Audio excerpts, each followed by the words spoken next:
I was always the underdog of all underdogs. Too short, too small, too slow, too unathletic. And my senior year, I had one small school offer me, NAIA, College of Idaho, far away from home.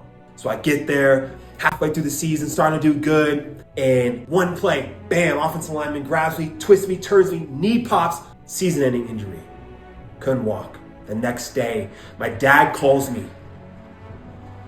Says, son, guess what? What's wrong, Dad? What's wrong? Something sounds wrong in your voice. No, calm down. It's okay. I got stage 4 colon cancer. Like, what does that mean, Dad? What does that mean? I start looking it up. Few months to live. Hits me with this stern voice. It's going to be okay. Faith pierced my heart.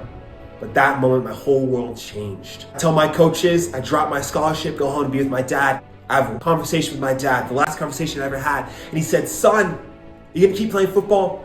I was like, Dad, I don't know, man. I think I'm going to do some, tryout maybe. I don't know. And he's like, keep playing football. Try out JUCO. Keep pursuing your dreams. The next day he goes into a coma and I walk up to him with all the faith that I had. I grabbed his hand and said, Dad,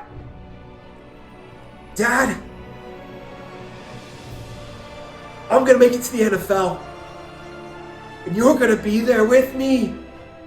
And he grabbed my hand, even though he was in a coma, and squeezed it. Couldn't say anything else. The next day he passed away. I went into shock. I had no choice. My why was so great, it was going to overcome anyhow. Still recovering from my injury. Dad just passed away. The darkest time of my life. But I had a why, and that was my dad. It was to do it for the glory of God. It was to have faith as strong as steel like he did. The dream I gave to my father. And I can either let it die with my dad, or I can take that and go live this dream out for my dad. To go live it out for who I was meant to be. I took that dream. I protected that dream. I forged that dream. And I went to the dark dungeons of the weight room and began to grind. I created a plan. Goals, mini goals. Okay, what is it going to take for me to make it to so-and-so D1 school? What's it going to take it for me to get that D1 school to the NFL? Okay, I started writing those goals down. Got to get my weight up. Got to get my speed up. Got to get my strength up. I may not be genetically gifted as a defensive end under 6 foot. Okay, that's impossible. How am I going to make it? Okay, I have to strengthen everything else. Technique, speed, smarts, agility. Started training every single day. Started gaining my weight. Started focusing on protein, studying. I had a burning fire in my heart that could not be quenched because I discovered my why. So many of you don't have that fire. How am I going to do it? Talking about you got to be disciplined. You got to have consistency. Well, I'll tell you this. Once you discover your why, discipline and consistency will rage deep within, and that is the fire of passion. When you discover what you're made to do and you have that passion within you, it will overcome all of the adversities that you come through because you have discovered your why. What is your why? It has to be something outside of yourself, something bigger than you. Otherwise, when some hardship comes, you're going to create excuses in your head and you're just going to give it up. You have to have a why outside yourself. A loved one, God, you choose. When you discover that has to really dig deep, you do it for them. Do it for that reason and go after your purpose. In the graveyard, it's a sad place because there's so many dead dreams there. So many people stuck to the system. They stuck to the comfortability. They stuck to the norm. They didn't pursue what was deep down inside. They either let that thing die or they never discovered what the true dream was. You must pursue your dream. What is my dream? I don't know. It's deep down inside you. You have to go searching for it. Some of y'all may know what that is. Some of y'all may not. But it's deep down inside you. It's God-given. Once you discover that and you forge a belief around it, you're unstoppable. When you apply your why to that, now you're really unstoppable. So I started grinding. I went to JUCO. Only one school offered me. They said, after the first game, I didn't play a lick. I go up to the coach. I say, Coach, how am I going to get in? How am I going to play? How am I going to be a starter? He said, you'll never start here, son. This kid's been here 3 years before. You'll never play here.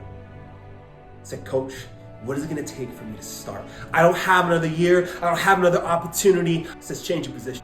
And I didn't start to the last game. Got my opportunity, balled out, 1 D1 offer. I went on that visit. I felt wrong inside. My brother was struggling after my father passed away. I knew deep down inside I had to go be with him. He committed to Louisiana Tech. I can't go to Jacksonville State where I had a D1 offer. I go to the coaches at La Tech and I say, Coach, here's my film. What do you think? He said, son, you'll never be good enough to play at this level. Hopefully D2, but you're too unathletic to play linebacker. You're too short to play DN. You're not D1 material. Dagger straight to the heart. I have a D1 offer. What do you mean my film's not good? No, I kept my mouth shut. And I knew what I had to do in that moment. I could not commit to that D1 school. I had to be there for my brother, so I walked on.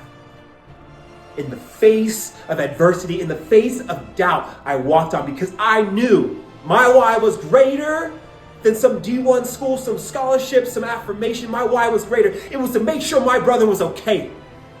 That my father's passing didn't destroy him. My love for my brother drove me to walk on. That year, COVID happened. Everyone go home. Didn't have any chance to prove myself. And I could have took that as an opportunity. Man, I finally had my chance to prove myself. No, I took this as an opportunity. Now I have time to train even harder. And in that dark place of COVID, when everything shut down, I disappeared into the darkness and trained at least 4 hours a day. Became something different. Because my why was greater than the circumstance of COVID, of past injuries, of the doubt. I knew I had to go accomplish what I put my mind out to do. For my dad, for the NFL, for my brother, I had a vision. I had the goals and I knew what I had to do.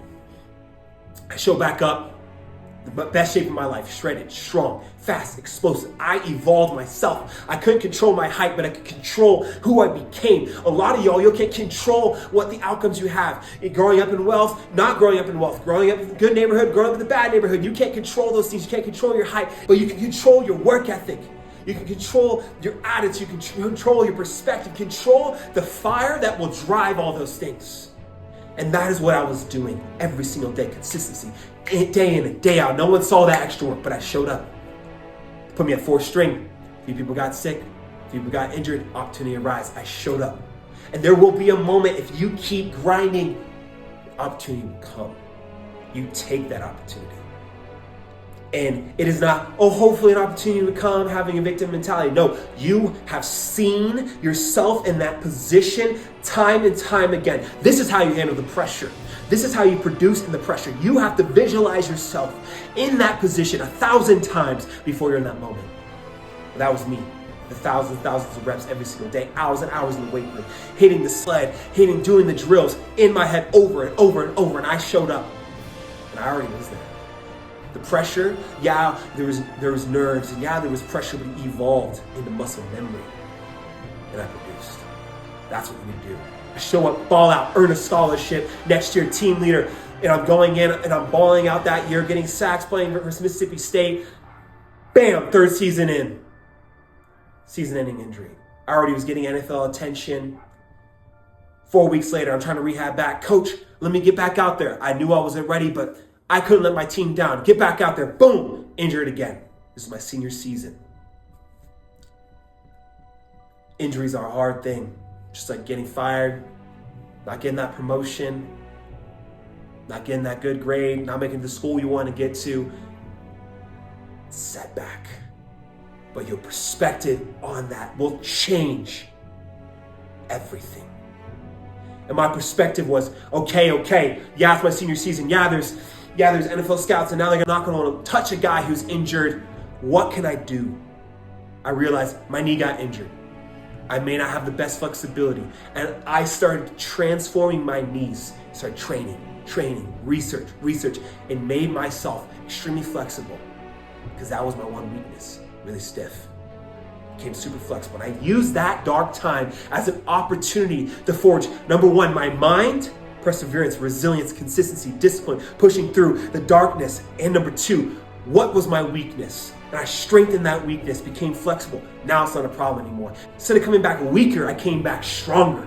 And that is how you have to view the adversity of life. You have to view it with the right perspective, and you will transform yourself into something greater when you come back on the other side of it. Because life is always ups and downs, ups the mountains and down the valleys. And if you know how to forge your perspective when you're going up the mountain, by the time you go down the valley, you'll be stronger for the next mountain to come.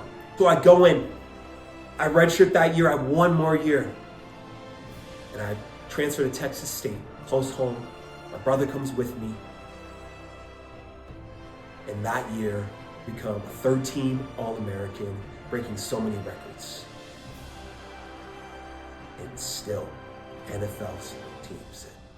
When you get to the NFL, you're just going to get knocked off the ball. You're not going to be able to handle it. You're not NFL level. You're an amazing college player, but you're not going to be able to handle the NFL level. They're so much bigger. They're so much stronger. You're not going to be able to handle it. Doubt, doubt, doubt. But that didn't shake me. You know why? Because I already went through walk-on, injuries, my dad passing away. God already shaped me in those moments. My why was greater than the doubt. I knew that I was able to do the little things right, so when the hard things came, I was ready. That's the problem. Most of you are trying to get to the big things now. No, but you're not focusing on the little things.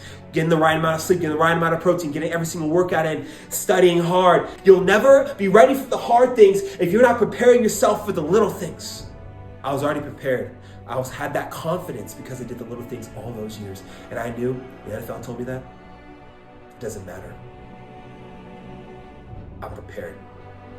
So I go, train for pro day, ball out. Run a 4.5, 33 bench press reps, super explosive, jump 37.5 inches. For a dude like me, and the guy in my position, I was ranked one of the most athletic defensive linemen in all of history for my pro day numbers. Still the NFL. I go undrafted to the Ravens, undrafted. Got cut within 2 days. My NFL dream was over.